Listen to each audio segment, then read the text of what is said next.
It's been 12 minutes now. Do you think you're ready to submit your work now? Yeah, I am. Okay, great. Thank you so much.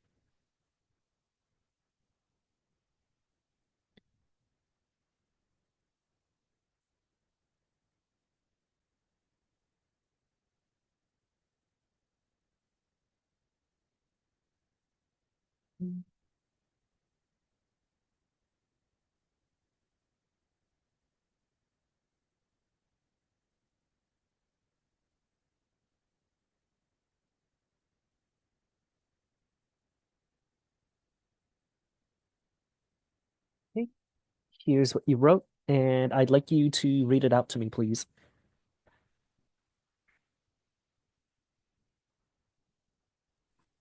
Okay. In Shirley Jackson's The Lottery, there is a lot of good vocabulary choices. The words Shirley uses are wonderfully picked out. One can tell how good Jackson is, as his skill is at building up to something is brilliant. Unlike many less experienced writers who may build up to something and lose all of that hard-earned progress in a sentence like, and then the world blew up, the end. Jackson displays his creativity in The Lottery. He is good at creating a mood and setting up an ending and leaving the reader surprised and wanting more. All right, thank you, Lucas. When talking about the overall story, it was pretty good, yeah, but what I was looking for in this critique is like a critique more so aimed at the theme of the story, maybe, rather than how exactly it was written out. Like, you could put that in the critique too, but I feel like it should connect to a particular thing you're trying to investigate with that critique. Like, if you remember from the last lesson uh, we had together, when writing a critique, you could try to focus on, like, for example, the setting, the characters, the themes of the story. Like, we discussed about themes of the story being about following tradition blindly, mob mentality, and the human capacity for violence. I think I would have liked for you to talk a little bit about that in your critique. So,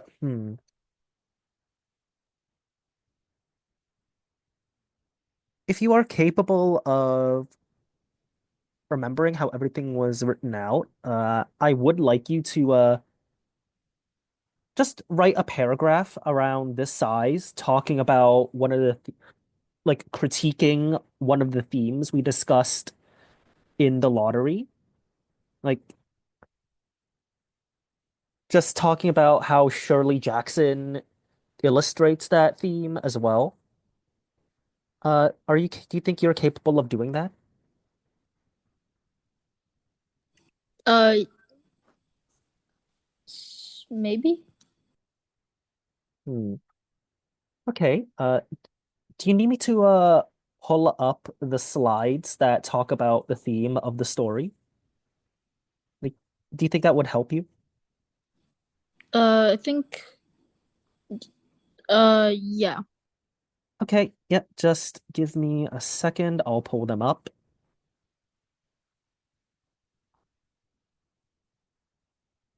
Let's see.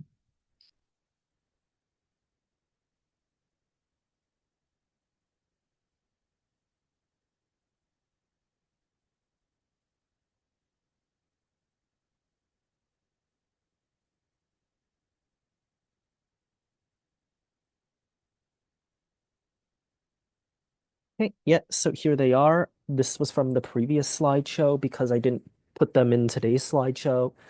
So the possible themes of the story are again following blind traditions blindly and mob mentality. That's one of the key themes of the story.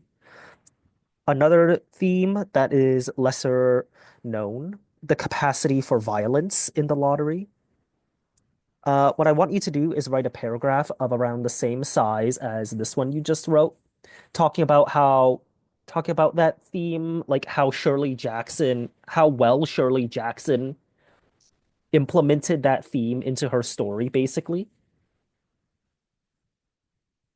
Yeah, and I think I'll give you how much time do you think you'll need to write it out?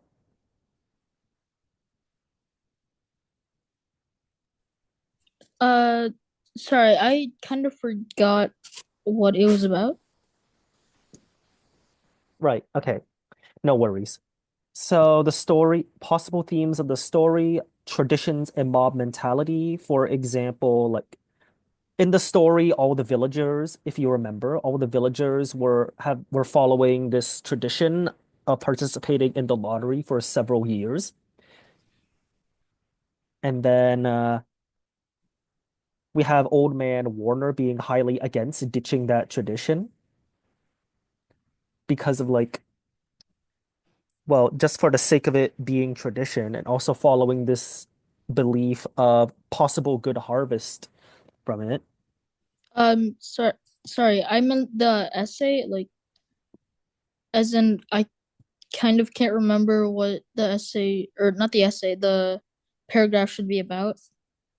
All right, okay. If it helps, I'll pull this up. So like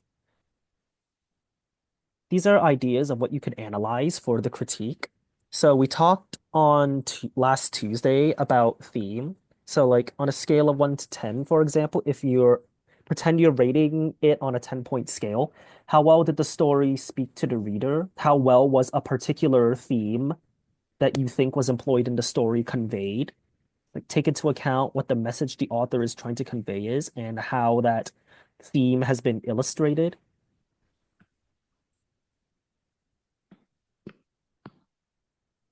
Does that help? Uh, yeah. Okay, great. So, in this case, I'd like you to talk about, for example, traditions and mob mentality. How well did Shirley Jackson implement that theme into the story? Like, how well did she represent it? And how well did that theme astound you? And how much time would be good? How much time do you think would be good? Do you think 8 minutes to write out a paragraph would be good? Maybe nine. 9 minutes? Yeah, that's perfectly fine. Okay.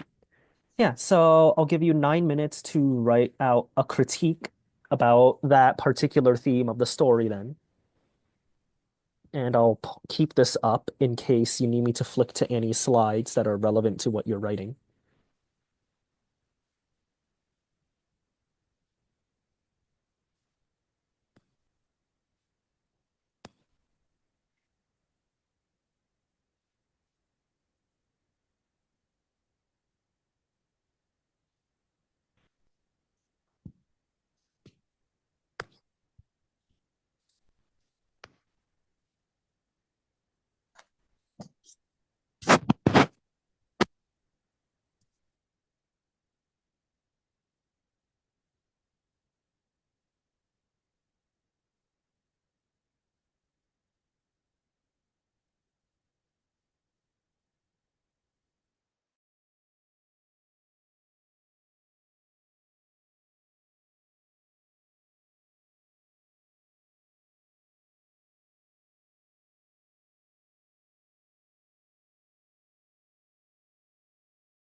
For the scale of 1 to 10, should I just say like, oh, didn't really speak well to the reader, 4?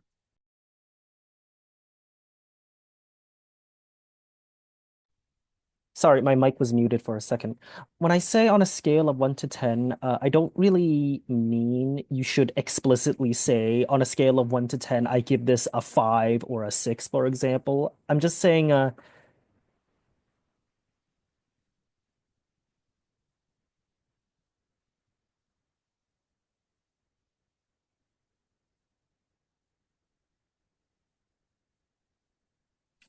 Sorry, disconnected. yeah, it's fine. Yeah, I'll start over. So when I say on a scale of 1 to 10, like rated on a 10-point scale, I don't mean outright rate it like a 5 or a 6. You don't really have to mention that when doing your critique. I'm just saying, try to think about it from a 10-point scale and then write stuff based off of how you feel regarding where you imagine you'd place it on a 10-point scale. Okay.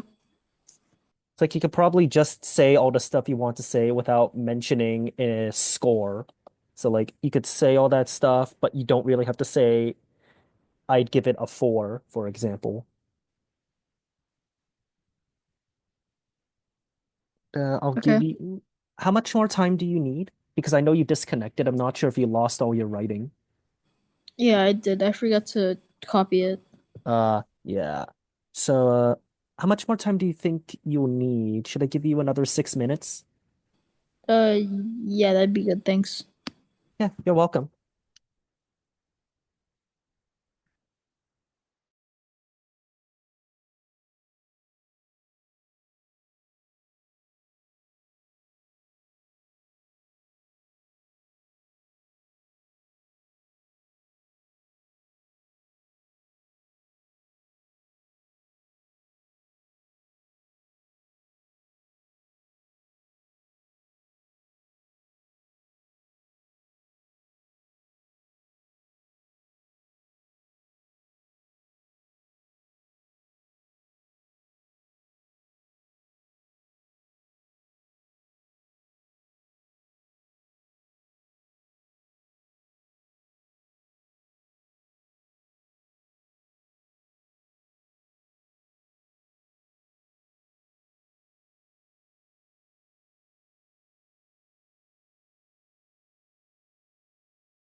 All right, I gave you 6 minutes. How are you doing, Lucas? Good.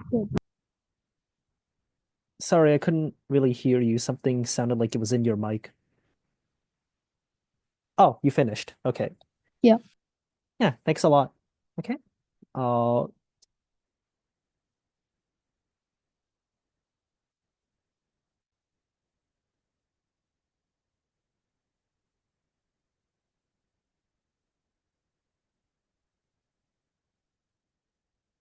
sorry, I'm just having some difficulty trying to copy this for some reason.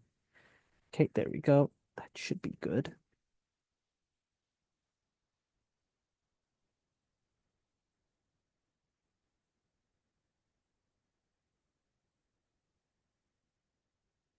Whoops. All right. Thank you, Lucas. Could you read out what you wrote, please?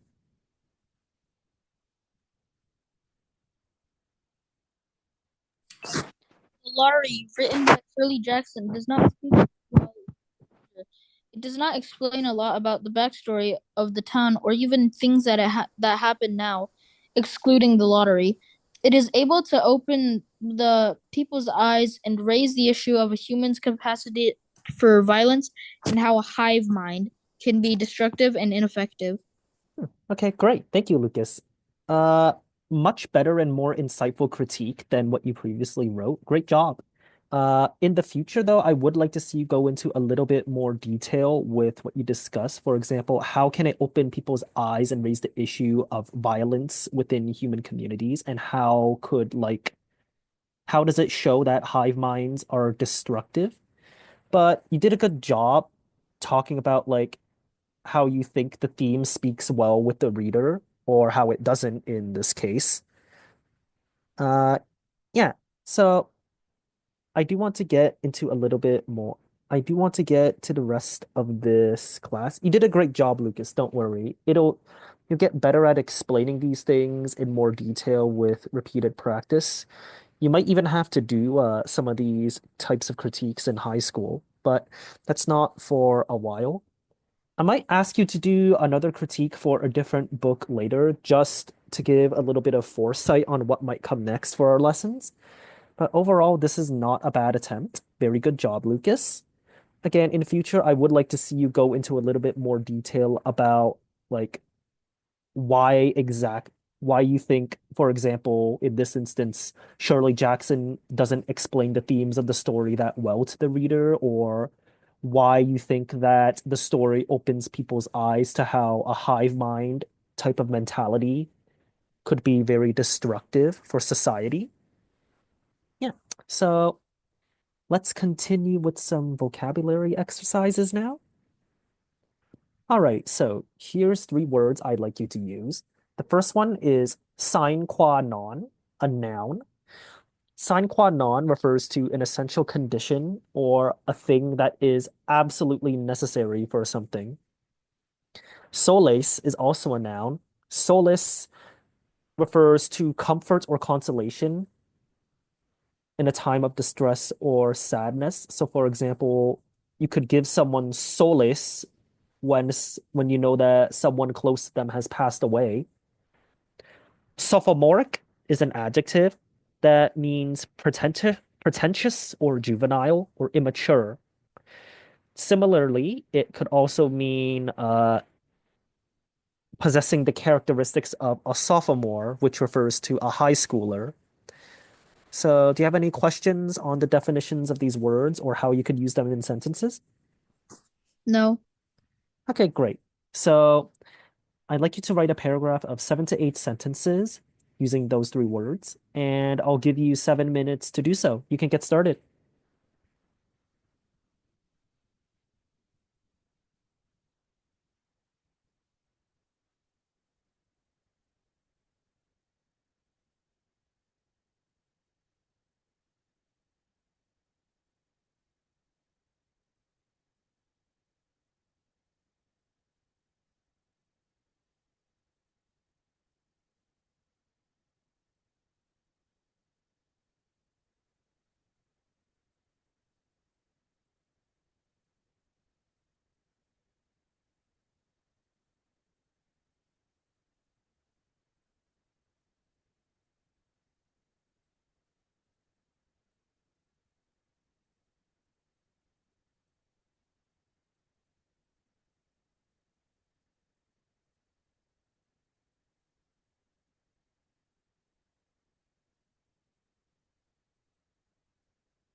Hey, I think it's been 7 minutes now. How are you doing, Lucas? Good, just finished. Wonderful, thanks.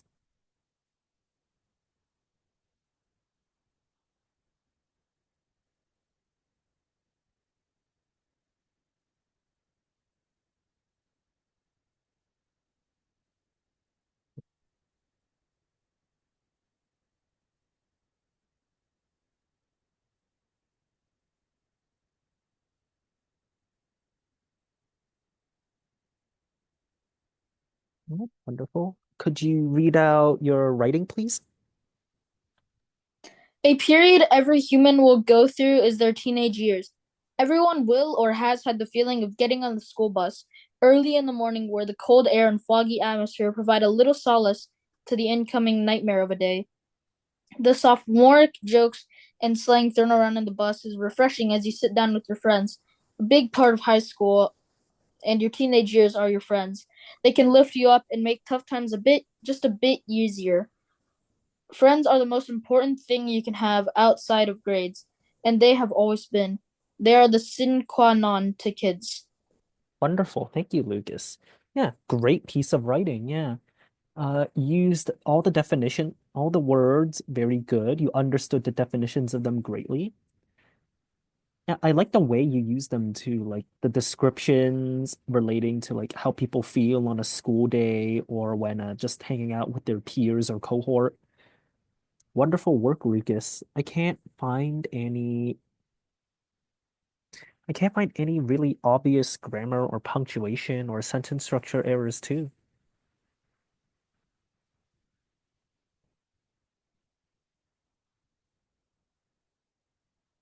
Hmm.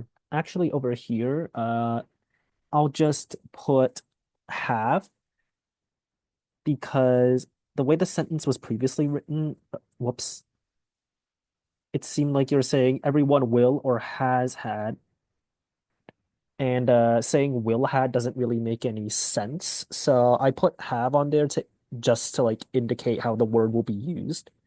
Very minor edit.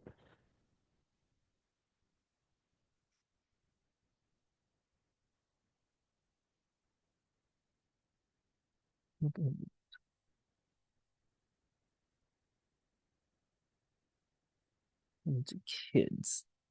Hmm. Yeah, wonderful job, Lucas. This is a great piece of writing. You also captured emotions quite nicely with that, with your paragraph as well. Another thing, no, yeah, you did really good. So here's the next set of words I'd like you to try and use. So the first word is stunted, an adjective that means just being prevented from growing or developing properly. So, for example, you'd say that, oh, development of this animal embryo has been stunted due to some trauma that has occurred, for example. And stray is a verb. Stray means to move away aimlessly from a group or from the right course of place. And sympathy is a noun that refers to feelings of pity and sorrow for someone else's misfortune. So, like, you've likely heard of this word before. So, like, I have sympathy for you, saying I have sympathy for you, you lost the game, just feeling bad for them that they tried their hardest but lost. Sympathy also means a common feeling or understanding between people. So basically just like silent agreement, for example.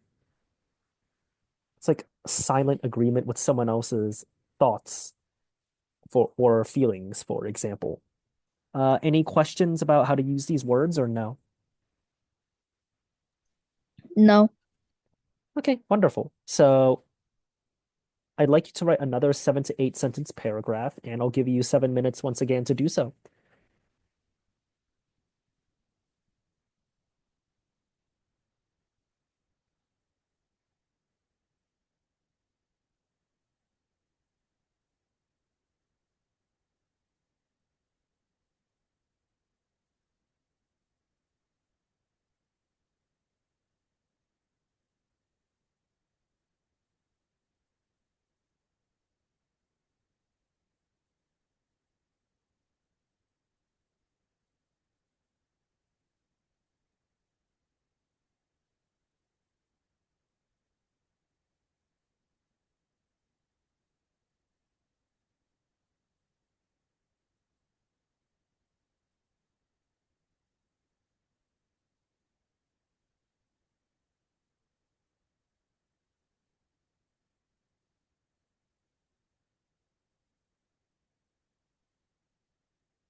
Okay, it's been 7 minutes now. Are you finishing up, Lucas? Uh, yeah, but I only have 6 sentences. Is that okay? Hmm. You've been pretty accurate with sentence counts late as of now. Yeah, I think that's okay. Okay, thank you. You're welcome. Oh, there's a typo in the front. Ah, no worries. I'll just fix that when I paste it on.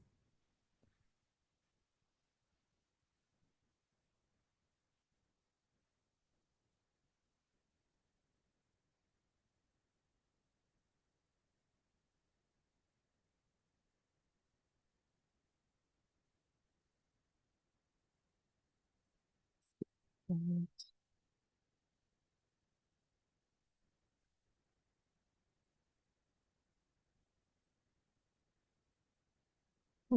Thanks a lot, Lucas. Now could you read out your paragraph to me, please? There is no proof that coffee stunts a child's growth. I drink coffee nearly every day, and I am tired of people. Sorry, and I am tired of hearing that it stunts my growth. The people that tell me this all stray from the truth. I know they are just showing sympathy, but I do not need it.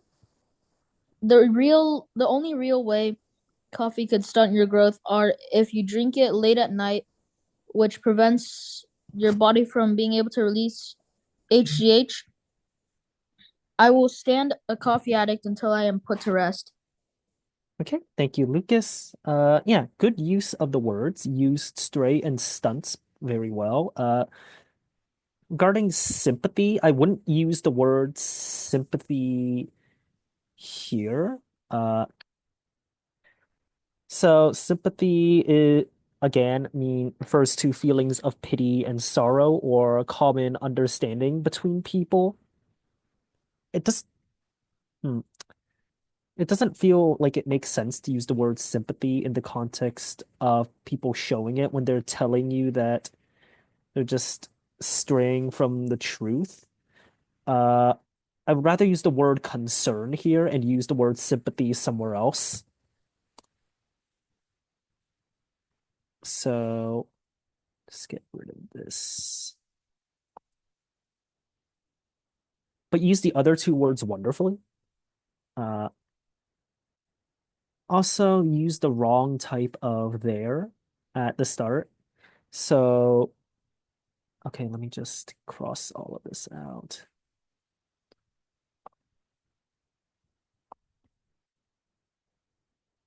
It should be that there that ends with the RE, not the IR, because, well, you're not referring to someone's something, for example. Okay, late at night, which often example.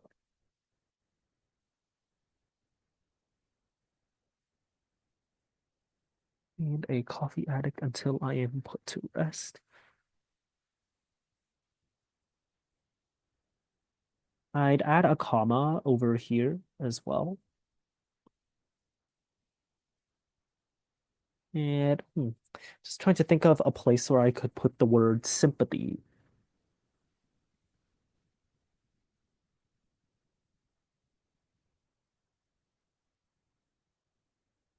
I think I'll put it here. And I don't need any sympathy from people who think I'm hurting myself. Yeah, so if you wanted to use sympathy in that sort of way, like thinking that people are concerned, people are feel bad for you because they think you're hurting yourself with coffee, I'd rather see you use the word sympathy like this in this last part. That's just an example of how I would use the word sympathy in this paragraph. But yeah, overall, still a very good job. Not a lot of errors I had to fix. Your writing is improving as per usual. Well done. All right. So you did really good on those past two writing prompts. Now I'm going to go over some idioms with you. So, first one is burn the midnight oil. What burn the midnight oil means is to read, study, or work late in the night.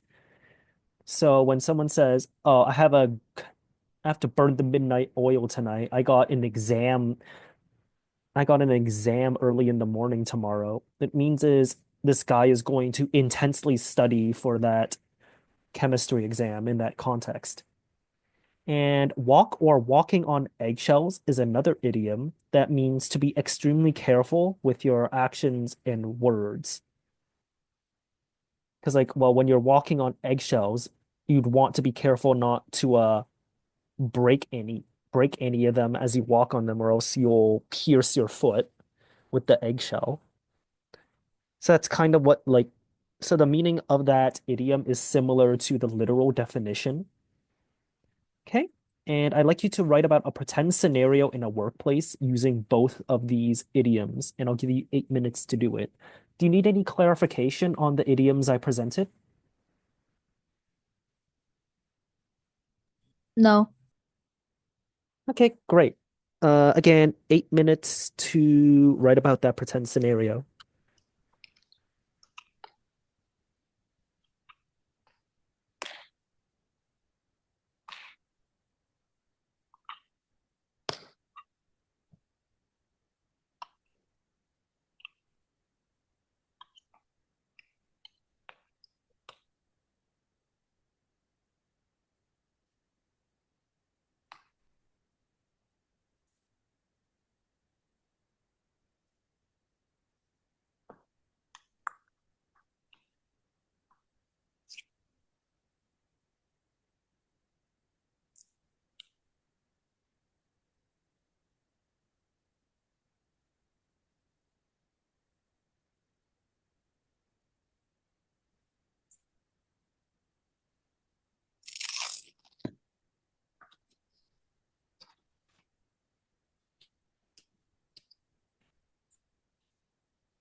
I believe it's been 8 minutes now. How are you doing, Lucas?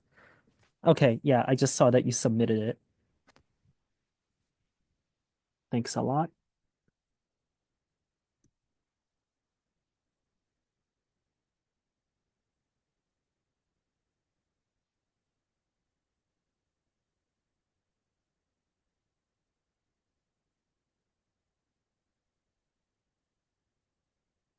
Hey, looking good. Thank you, Lucas. Could you read out your paragraph, please?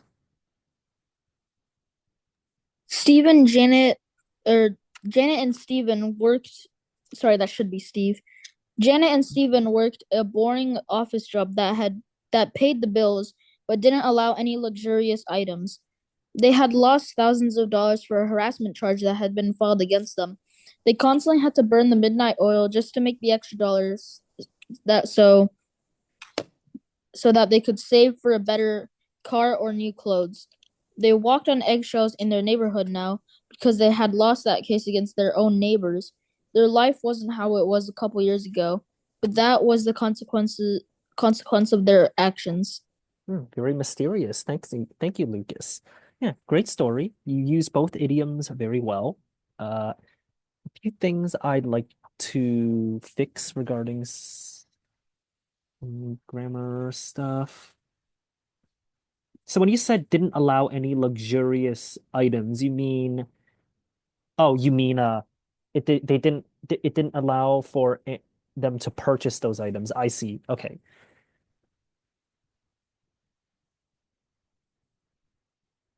I feel like you could write this to make a little bit to make it a little bit more clearer. So an office job that paid the bills but didn't allow them to buy luxurious items, for example. So I'll just,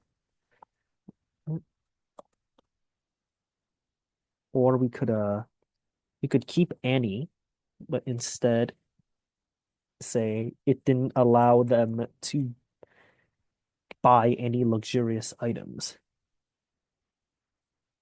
And filed against them. Good.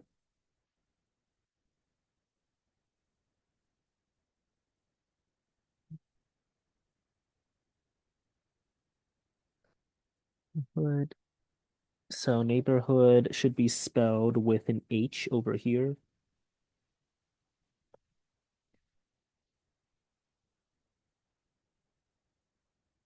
I think the addition of now is redundant, so I'll just get rid of that. Okay. What's that case against their neighbors?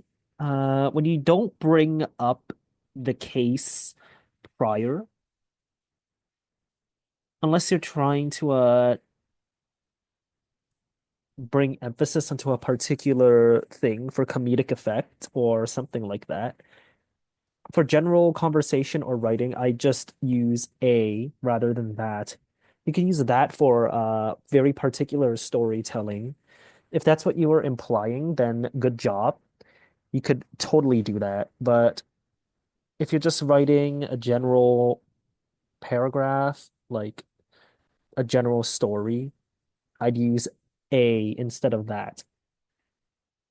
And yeah, that's all I would fix in your story. Again, superb job, Lucas. Just a couple of spelling or grammar errors I wanted to fix. Yeah, you're doing a very good job, though.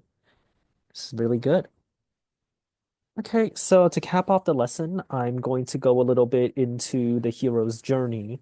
The hero's journey refers to a monomyth narrative that has a particular series has a particular structure and some series of steps. It's very common, very widely used in not just literature, but also movies too. Are you familiar with the hero's journey already? Uh, I think so, but I'm like I've heard of it, but I've never gone in like deep into it. Huh, yeah. Okay, wonderful. Yeah. So some of this stuff should seem a little bit familiar. we're going to go a little bit in depth about it. So yeah, it should be a comfortable time for you. So what exactly is the hero's journey? So Lucas, could you read out all of this, the entire slide, please? The hero's journey is a common narrative archetype or story template that involves a hero who's gone on an adventure, learns a lesson, wins a victory with that newfound knowledge, and then returns home transformed. The hero's journey can be boiled down to three essential stages: the departure, the hero leaves the familiar world behind; the initiation, the hero learns to navigate the unfamiliar world; the return, the hero returns to the familiar world. Thank you, Lucas. Yeah. So very common archetype, very common template, another word you could use to describe it. It's pretty much built upon these three things. The hero leaves a village where they were born or a place where they're most comfortable being in. They navigate the unfamiliar world, the place that exists outside of where they used to live. Some character development happens. There's maybe some fighting. And then there's the inevitable return where the hero returns to a place that they're most familiar with or a place that they live in, usually success. So this slide goes into some depth about the departure, initiation, and return stages of the hero's journey. Hold on. Just yeah, you should be able to see everything now without that screen in the way. So the departure. So in brief, in the departure, the hero is living in the so-called quote unquote ordinary world when he receives a call to adventure. Usually the hero is unsure of following this call, known as the quote unquote refusal of the call, but is then helped by a mentor figure who gives him counsel and convinces him to follow the call. Yeah, pretty simple stuff. Character lives in their home. Character is tempted to go on an adventure by some force, but is unsure about it or reluctant. A mentor helps train him and convinces him to go on that adventure, and then he leaves. That basically summarizes the departure. And then we have initiation. Lucas, could you read out the description for initiation, please? In the initiation section, the hero enters the special world, where he must begin facing a series of tasks until he reaches the climax of the story, the main obstacle or enemy. Here, the hero must put into practice everything he has learned on his journey to overcome the obstacle. Campbell talks about the hero attaining some kind of prize for his troubles. This can be a physical token or elixir, or just the old fashioned wisdom, or both. Right, thank you, Lucas. So this is the step where the hero leaves his ordinary world and enters the unfamiliar world. He does a couple of things. The climax of the story takes place during the initiation part. He fights an enemy, uses what he learned. Sorry, they use what they learn. And in case you are wondering, Campbell was the one who concepted the idea of the hero's journey. We'll talk a little bit about him later. Just a little bit of a history lesson with him, not really anything too important. And then the hero typically wins something at the end, like a token or intelligence or a person, even. Finally comes the return. Feeling like he's ready to go back to his world, the hero must now leave. Once back in the ordinary world, he undergoes a personal metamorphosis in the realization of how his adventure has changed him as a person. Yeah, so he just return in this step, the character returns back to their town or home or wherever their quote unquote ordinary world is. They realize that they have developed a lot on their adventure and realize that they've changed most likely for the better. Depends on the story. Yeah, pretty simple stuff. And a lot of stories use this exact type of template in order to illustrate themselves. Do you have any questions so far? No. Okay, let's move on then. So, a little bit of brief history on Joseph Campbell. In The Hero with a Thousand Faces, Joseph Campbell, a professor of literature at Sarah Lawrence College, unpacks his theory that all mythological narratives share the same basic structure, which he refers to as the monomyth or hero's journey. In summary, Campbell summarizes it like this. A hero ventures forth from the world of common day into a region of supernatural wonder. Fabulous forces are there encountered, and a decisive victory is won. The hero comes back from this mysterious adventure, sorry, with the power to bestow boons on his fellow man. Yeah, extremely similar to the three steps of the hero's journey that were discussed. This just summarizes absolutely everything that we talked about. Within those three parts of the hero's journey, Campbell concepted 17 total stages of the hero's journey structure, though not everything that takes inspiration from the hero's journey monomyth uses all 17 stages, and sometimes not even in the same order that Campbell organized everything in. So now we're going to take a look at these 17 individual stages. They're not massively deep. The descriptions and ideas that they present aren't massively detailed. Overall, this is just to get a general idea of like how the hero's journey stages could be structured or what they might include. So I'll go through the departure ones. So departure could start off with the call to adventure, as in something or someone interrupts the hero's familiar life to present a problem, threat, or opportunity. For example, someone provides news that someone has been kidnapped, or someone says there's a treasure that is at a specific place. Then there's the refusal of the call, which we discussed a little bit earlier. The main character is unwilling to step out of their comfort zone or face their fear. Therefore, they don't embark on this journey or the opportunity that is presented to them. Supernatural aid comes next, where a mentor figure appears and gives the hero some inspiration, tools, or ideas that they could use on their adventure, and that convinces them to go on that quest. Next up is crossing the threshold. To put it simply, the hero leaves their ordinary world and embarks on their quest. Number five, and then the next part of departure is the belly of the whale, which refers to the point where the hero can't really return back to their ordinary world for any particular reason. Doesn't have to be a physical reason, just that they've gone into their journey for quite a period of time at this point, or they've gone too far from their hometown, so they can't really return back. They're already committed to going on this journey. And then they encounter their first major obstacle, that being a problem-solving application or an enemy threat, anything really. Okay, so initiation now. Uh, Lucas, could you read the first three parts of initiation, please? So, the Road of Trials, the Meeting with the Goddess, and Woman as a Temptress.